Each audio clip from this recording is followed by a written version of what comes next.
Um, I want to put my next question to Travis.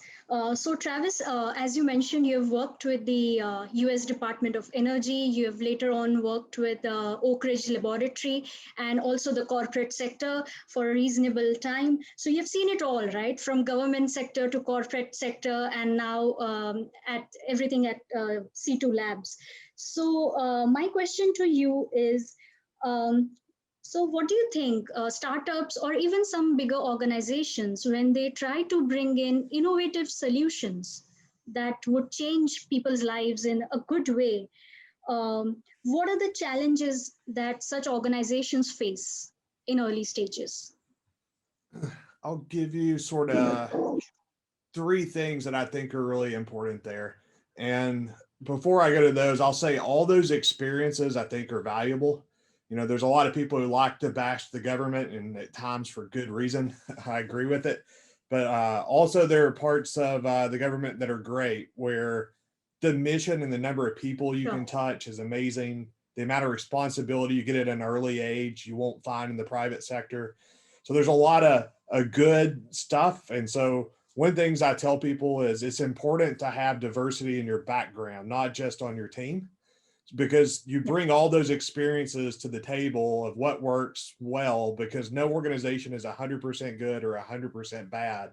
You learn things from all of them that you can bring to your next engagement. So I think that diversity of experience is important. The other thing is the world's full of people who say no. It's easy to say no. It's easy to say something's impossible. Everything was impossible until somebody did it. And so when you take that no, what you're doing is letting somebody put a box on you that's going to define how far you can go. And if you think truly something can be done and should be done, I tell people don't let them put boxes on you. It's sort of one of the top things. The next thing I like to tell people is assume you know nothing. So when you're playing in innovation space, you get a lot of people who want to build a massive Microsoft project schedule that plans out the next 2 years of their life. That's not how innovation works. And so if you've not read the Lean Startup book, I highly recommend that to everybody. Go test hypotheses, figure out what you think, and then go run a set of measured experiments where you can learn and validate what it is you're trying to do, because you are wrong about a lot of things you think. If it's truly innovative, there's a lot of unknowns, and very few people are good enough to guess everything right up front. So if you can sort of start small of here's the things I need to learn to prove out, if I solve this problem, is it really going to make a big difference? Maybe the difference is bigger than you thought it was. Maybe nobody even has this Sure. problem and you're wasting your time, right? Figure those things out early and small and fast, because as a startup, you don't have a lot of money. And so you don't have a lot of time to spin your wheels making bad bets that are hard to course correct when you spend a lot of time and energy on it. So learn fast and upfront. The last thing I tell people is fall in love with your customer's problem.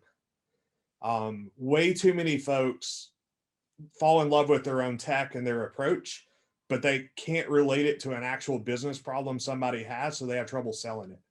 Or they get competition obsessed, where they look at a matrix of what they can do feature wise that others can't. And it sort of causes two problems. If you're just like somebody else, it's a race to the bottom on price.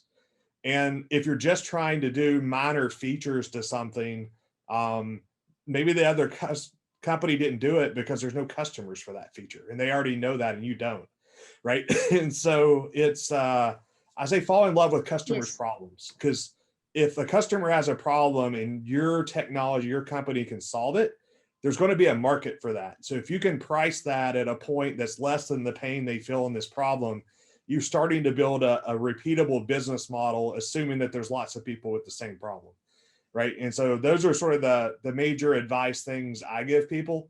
There's all sorts of things you learn along the way that you think you're smart on, that the market and customers will educate you on.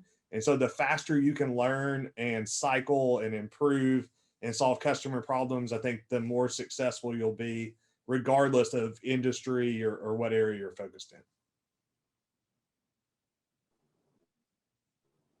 Wow.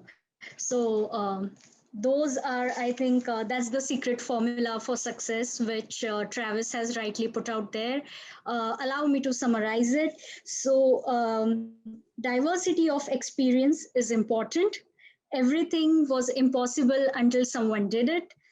Assume nothing and go have a go-to test hypothesis, and fall in love with your customers requirements. Wow, that just makes probably the 5 most important and simplest rules to understand. So thank you very much for simplifying this for us, Travis. I'm sure audience is going to find it really useful. You're welcome.